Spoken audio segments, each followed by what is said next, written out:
Welcome to Into the Kit, where I talk about drums, music news, and of course I play drum covers. Today's video, I want to run down some of my top drum influences.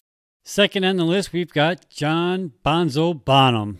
Born May 31st of 1948 and passed away September 25th of 1980. He was an English musician, songwriter, and best known as the drummer for the English rock band Led Zeppelin. Esteemed for his speed, power, and his fast bass drumming, distinctive sound, and the feel for the groove. He is regarded as one of the most greatest and most influential rock drummers in history. Took up drums at the age of 5, receiving a snare drum at the age of 10, and a full drum set at the age of 15.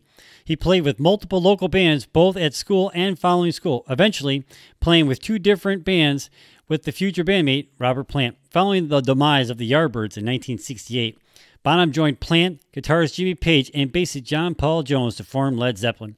With the band, Bonham mostly showcased hard-hitting rock style, but also handled funk and Latin-influenced grooves in later releases.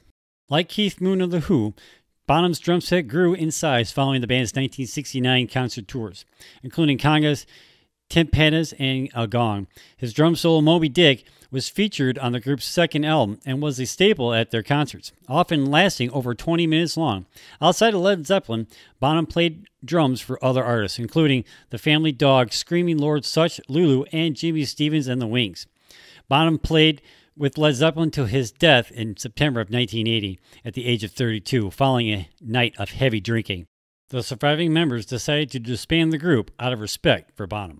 Mostly a self-taught drummer, Bonham's influences included Max Roach, Gene Krupa, and Buddy Rich.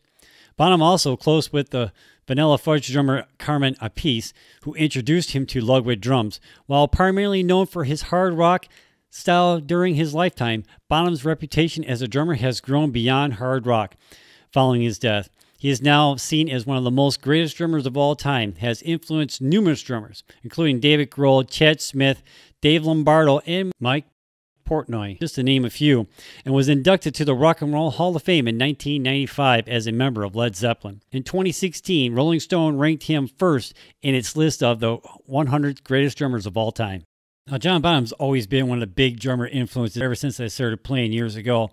By having him at number 2, I'm not saying that the drummers that follow up on the list are any better than he is. I'm just saying as far as being influencing my playing, that's pretty much where he lands. I mean, I've always liked Zeppelin. I've always liked his playing. I've always looked up to it for the most part.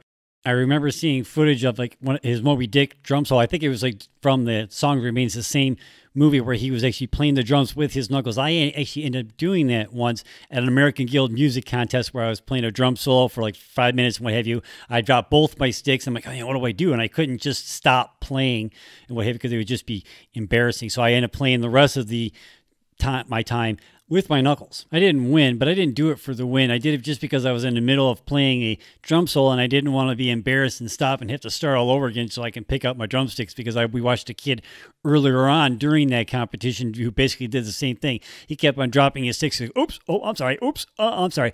I didn't want to do that, so I just wanted to finish out the song.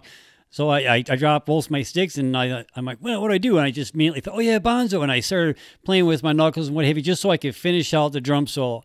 I mean, I'm glad I did it because I was actually able to finish out the drum solo, but I was borrowing a buddy of mine's drum set at the time, and he was freaking out, man, because like, what are you doing?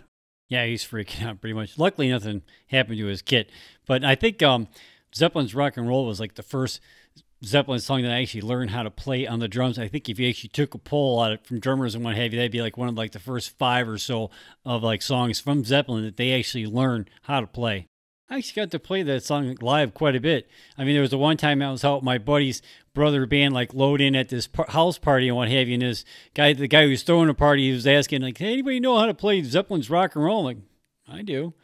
And he's like, hey, well, get on there. So I got on that kit. I have to tell you, I played that song at least like 10, 15 times that night. Because every time I turn around, man, the drunker that guy got, he's like, hey, can you want to play that song again? I'm like, yeah, sure. And every time we did, it got longer and the guitar solo was different.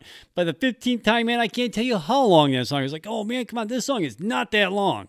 And I was at this bar and they had an open mic night, and you could do whatever you want. You can go up there and play guitar, you could play drums or sing whatever, because they had like a live band playing, so you could use their equipment, which is pretty chancy for being a band, you know what I mean? And one of the local rock stations, WRIF 101.1, was like having some kind of like event thing going on at the bar, and I got to jam with DJ that was there was Steve Costan. That was pretty awesome. That was really awesome. I had a lot of fun playing that night. So where does John Bonham land in your top drummer list? Let me know in the comments down below. Mine, he's like I said, my top drummers, like, there's like no certain order. Everybody's kind of like floating around and stuff. Yeah, I don't say, oh, he's number 1, he's number 2, and he's number 3. They're all kind of equal. They all like have some kind of influence on my playing in one shape or form or another. Some of them are all mixed in one, to be quite honest with you. So let me know what you think in the comments down below. Now, if you have any questions or ideas for topics for the show, please send them to the email at the bottom of the screen. I'd love to hear from you. So see you next time, people. Peace. Make sure you click on that subscribe button so you can be notified every time I drop another video. Hey, while you're at it, check out one of my other movie review videos or check out one of my drum cover videos. Give it a like, give it a share. Join in the discussion in the comments down below. Have a good day. Peace.